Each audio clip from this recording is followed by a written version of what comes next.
Good evening, class of 2010.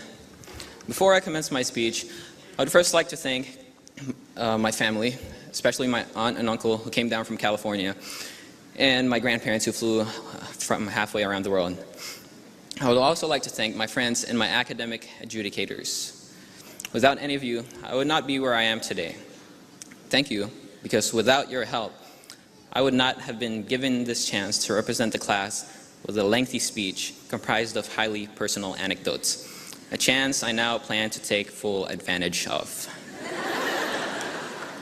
Now, I realize that some of you do not care for what I'm about to say, so I invited Nathan Turner up here to enhance this experience with some mood-setting music. Some mood-setting music.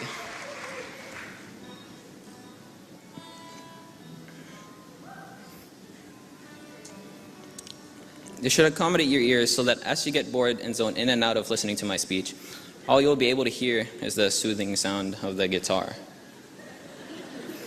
Okay, so to start, I show you the beginning of freshman year. I believe this Rubik's Cube represents our freshman year very well because our freshman year was a puzzle.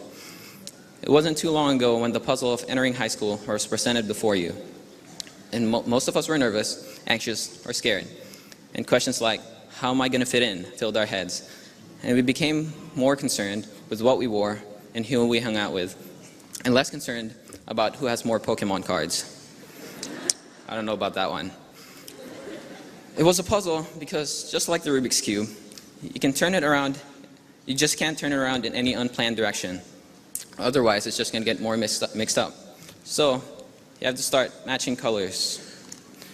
You have to know what's going on where, who's dating who.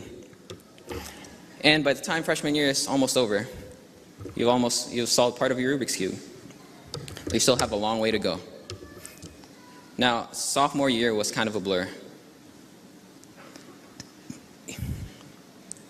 Hold on one second.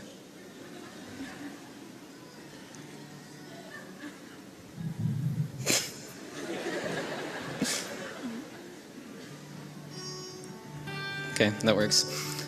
Now, sophomore year was kind of a blur.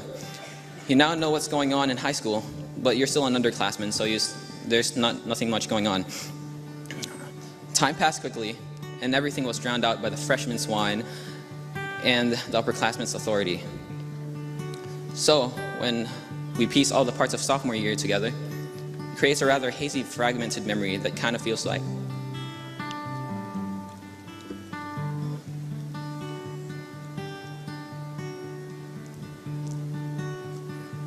and then he just started crying all over the place, so I did what anyone else would do. Now, it's already late and my pants were still not dry, so I decided to get creative.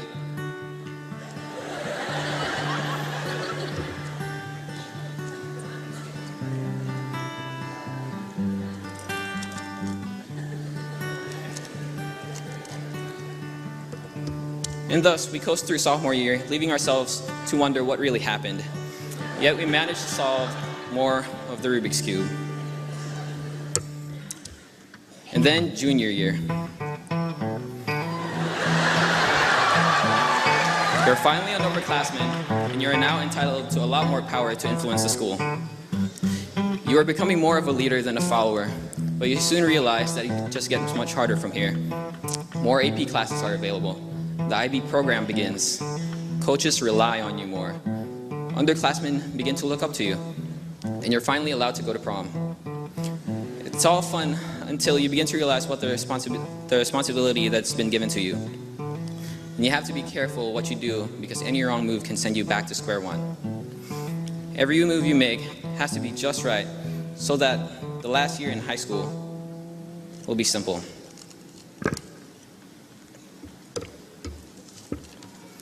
Now, if you've set it up right, senior year wouldn't be as complicated as your previous three, because most of you don't even have a fourth period. But there is one important thing that you need to get out of the way before you leave, and I think I can best describe this through the words of Lance Jabber. So imagine that you're a single guy, and you decide that it's time to start thinking about getting married. But you're still young. you don't want to rush into anything, so you spend years trying to find the perfect girl. Every chance you get, you travel all over the country just to try and meet new people. Some you like more than others, some are too nerdy, while others party too much. But finally, after all your searching, you think you find the perfect one. Oh, she's incredible. She's fun, smart, sexy, everything you wanted in a woman, and you decide to propose. But you only get one shot, and you can't screw it up, so you spend months agonizing on how you're gonna do it, what you're gonna say to her. You set a deadline for yourself so that you can't put it off forever. And as the deadline approaches, you begin to get nervous. Are you good enough? Oh, it feels as though everything you've been doing in your life has been leading up to this moment. Finally, the deadline is here. Oh, you're so nervous. She's way out of your league. Is the ring big enough? How many mistakes have you made so far? Is it too late to go back? And then it's over. You've submitted your proposal and there's nothing more you can do. She looks at you and she says, let me get back to you in like 4 months.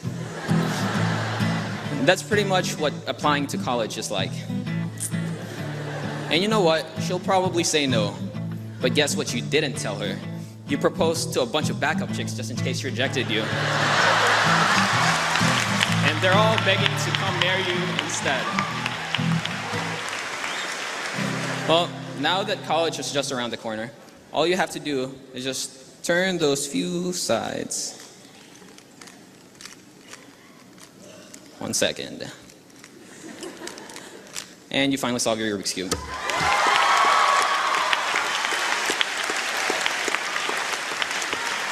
So now it's time to say goodbye to high school and say hello to college.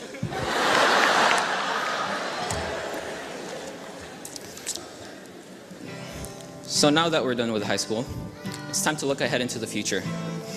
A few years from now, we're going to look back at these high school years and talk about our accomplishments and all the ridiculous things we've had to do.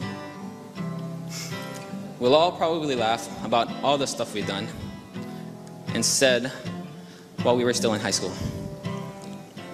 And then just remember, you gotta just remember. As we go on, we remember all the times we had together. And as our lives change from whatever, we will still be friends forever, yeah.